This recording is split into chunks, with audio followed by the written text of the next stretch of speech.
আলহামদুলিল্লাহ, দেখতে দেখতে আরেকটি রমজান মাস চলে আসলো। এই মাসটি আমাদের জন্য খুবই আনন্দের।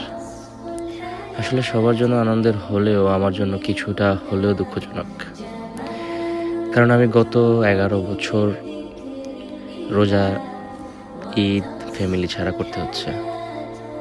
আসলে একজন প্রবাসী বুঝবে এটা কতটা কষ্টদায়ক।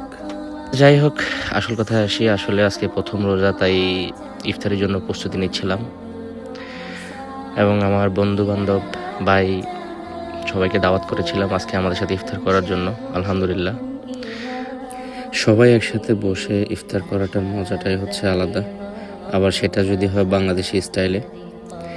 আসলে এটা চাইলেও সবাই করতে পারে না, নানান কাজে ব্যস্ত থাকে, সবার পক্ষে হয়ে ওঠে না। আলহামদুলিল্লাহ, আমরা সবাই আনন্দিত, সবাই একসাথে বসে এভাবে ইফতার করতে পারতেছি। আল্লাহর কাছে লাখ কোটি শুকরিয়া। আজকের মতো সবাই ভালো থাকবেন।